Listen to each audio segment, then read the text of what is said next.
When was the last time you actually felt your birthday? Not just acknowledged it, but truly felt it the way you did as a child. Your heart thumping with excitement at balloons, cake, everyone's eyes on you for one sacred day. Now in adulthood, the same date comes and goes like any other day. You wake up, get notifications, maybe your mom calls, then move on. You tell people you don't really celebrate. You say you don't care, it's just another day. But is it really? Because underneath that nonchalance, underneath that casual shrug, there's often a quiet story. People who treat their birthday like a normal day aren't cold or emotionless. Often, they're the most reflective ones who learn to hide expectations because disappointment taught them to. Psychologically, birthdays are emotional mirrors. They reflect how you feel about being alive, how you relate to attention, how comfortable you are being seen. When someone says, "I don't care about my birthday," they're often saying, "I don't need validation anymore." But sometimes they mean, "I stopped expecting it." There's a difference between maturity and emotional withdrawal. Birthdays have a strange way of showing us which one we've leaned into. Some people genuinely grow out of birthday excitement, not from sadness but from peace. They found meaning in ordinary days, in routines, in quiet moments. To them, joy isn't confined to a calendar date. They've learned that life itself is the celebration.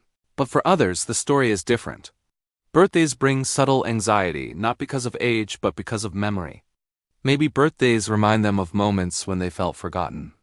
Or maybe they once cared too much and got hurt by unmet expectations. So instead of saying, "I hope someone remembers," they say, "It's just another day." It's protection disguised as indifference. This is how the mind adapts. When we feel repeated emotional letdowns, the brain begins to lower the bar. It's called emotional self-protection. You reduce anticipation to avoid disappointment. You teach yourself not to hope too loud. While that sounds sad, it's actually emotional intelligence, a way of maintaining balance. The brain prioritizes stability over excitement when excitement has led to pain. But here's the twist. Over time, that same self-protection can quietly dull joy. The heart that once shielded itself becomes too careful. You start walking through your own life like a guest at someone else's party. Polite, observant, but distant. Think about how many people smile and say, "I don't really do birthdays," but later quietly replay the day. Noticing who didn't message, who forgot, who said nothing. We all do it. Even the ones who claim they don't care. Because caring is human. Even pretending not to care is a form of caring, just inverted, compressed, hidden under a shell of composure. Psychologists call this avoidant validation behavior. It's when you convince yourself you don't need recognition because part of you fears not getting it. It often develops in people who learned that emotional needs were inconvenient, that it was easier to need nothing than to be disappointed again. So when you meet someone who treats their birthday like any other day, don't assume they're emotionally detached. They've just made peace with disappointment. They've traded excitement for control. But control has a cost. Because underneath the calm surface of "it's just another day" lies an emotional truth. We all want to be seen. Not praised in grand gestures, but seen genuinely. There's something deeply symbolic about birthdays marking existence itself. The one day a year that belongs entirely to you. Not for what you've achieved, not for who you're with, but simply because you exist. For many people, that reminder brings mixed emotions. Some feel gratitude, others loneliness. Some feel both at once, like a strange cocktail of nostalgia and indifference. Birthdays remind us of time. They remind us how far we've come and how far we haven't. That's the silent psychological trigger most overlook. For some, treating their birthday like a normal day is their way of staying emotionally grounded, keeping time from feeling too heavy. If I don't make it a big deal, then it won't feel like another year slipping away. There's something cultural about this shift. In childhood, birthdays are social milestones connecting us to belonging. But in adulthood, that spotlight often feels strange. Many adults wrestle with tension between wanting to be noticed and wanting to avoid seeming needy. That inner tug-of-war shows up in how they treat their own birthday. When you grow up being the responsible one, the strong one, the giver, your mind internalizes a message. Your joy comes second. You learn to downplay your needs. You become the one who remembers everyone else's day but forgets your own. Over time, your birthday starts to feel irrelevant. You're not sure what you'd do if someone planned something big. That discomfort with being celebrated isn't humility, it's emotional fatigue. Deep down, many still crave to feel seen, but not in the loud way. They don't want attention, they want understanding. They want someone to remember not just their date of birth, but who they've been becoming all year. That's the paradox of emotional maturity. The more emotionally self-reliant you become, the harder it feels to receive love without suspicion. So birthdays become neutral zones, places where vulnerability would normally surface, but gets replaced by practicality. It's fine, you say. Let's just get through the day. But behind that quiet tone, the mind is processing dozens of emotions. Nostalgia for childhood excitement, subtle sadness at lost connections, gratitude for survival, and a soft longing for simplicity. For the kind of joy that used to come effortlessly. That's what makes this psychology so universal. Even if you think you've outgrown birthdays, part of you still remembers what it felt like to be celebrated without hesitation. There's also temporal self-awareness. The moment you look back at the person you were a year ago and quietly measure the gap between who you wanted to be and who you are now. Sometimes that gap is uncomfortable. That's why birthdays feel like mirrors, not parties. They highlight the silent distance between expectation and reality. Rather than face that reflection, people prefer to downplay the day altogether. But it's not apathy, it's introspection. The human mind saying, give me space to process my own timeline. If you've ever felt strange about your birthday, like you're supposed to feel something you don't, know that it's normal. You're not ungrateful or detached, you're simply aware. Aware that time is moving, that validation feels different now. That celebration means something deeper than cake and candles. Birthdays are never really about age. They're about meaning. The older we get, the more personal that meaning becomes. When you were a kid, your birthday was about the world recognizing you. When you're an adult, it's about you recognizing yourself. It's less about presence and more about presence. Less about who shows up and more about how much of you has shown up in your own life. That's the subtle shift most don't talk about. Maybe we've stopped trying to be celebrated by the world and started trying to make peace with our own journey. But even in that peace, there's an echo, a quiet voice that says, I hope someone still remembers. That's the paradox of emotional evolution. You can be content and still crave connection. You can be grounded and still miss the thrill of being seen. That's okay. That's human. Treating your birthday like a normal day doesn't mean you're numb. It means you've learned that joy isn't something to be scheduled. It's something you carry quietly every day in the small ways you keep showing up for yourself. It's the softest kind of celebration, invisible but real. When someone treats their birthday like a normal day, they're not rejecting joy. They're redefining it. They're saying, I no longer need the world's permission to feel good about being alive. That shift from external celebration to internal acknowledgement marks one of the quietest forms of maturity. What starts to matter more is alignment. Did I live this year in a way that feels true? Did I grow? Did I show up when it mattered? For many, a birthday becomes less about noise and more about reflection. Maybe celebration looks like going for a walk alone, cooking a favorite meal, taking a quiet day off to think. It's not the loud joy of balloons. It's the soft joy of solitude. That's something our culture often misunderstands. We confuse quiet with emptiness, but silence can be sacred.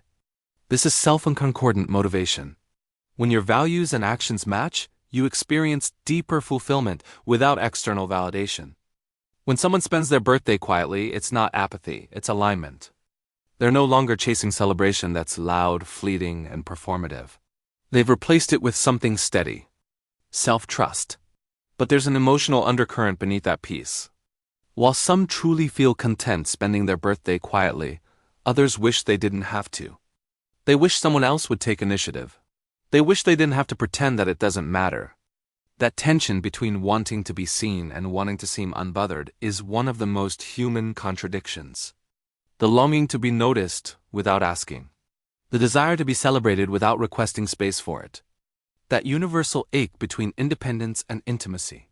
This is tied to earned, secure attachment. When people have gone through emotional disappointments, they learn to depend on themselves. But even self-sufficient people carry a quiet hope that someone will see through the armor. A birthday becomes a subtle test. Not one you announce, but one your mind quietly observes.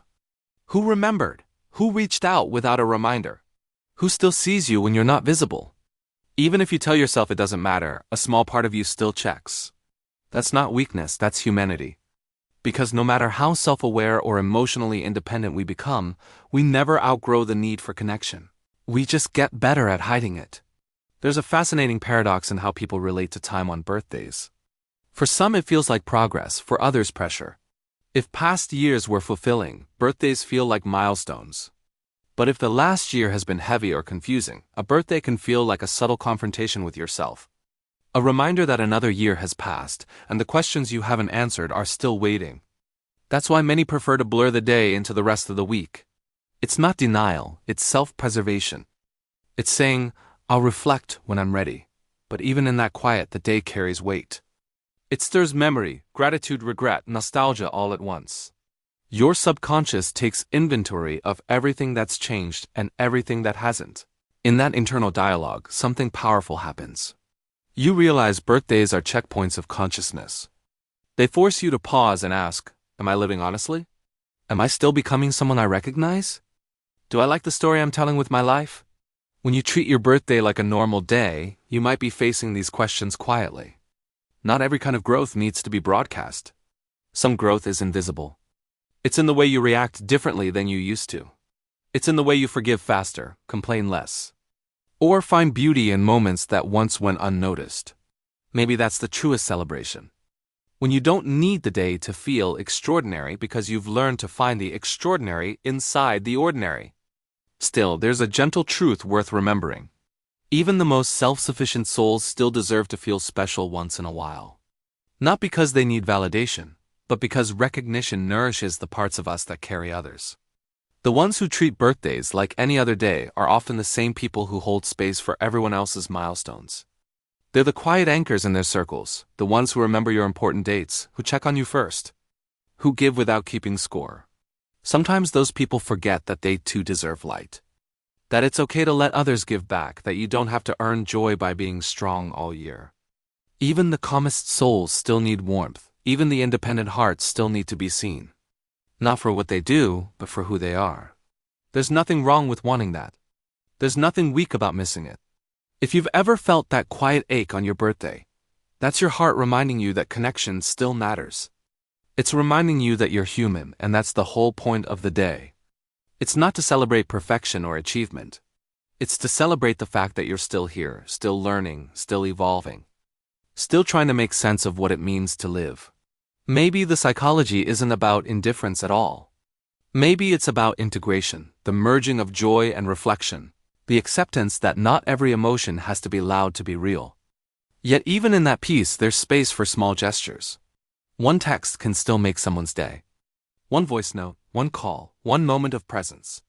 We underestimate how much those tiny acknowledgments mean. To someone who says, it's just another day, it's not about the size of the celebration. It's about sincerity. It's about being reminded that their quiet existence still ripples outward, still matters to someone.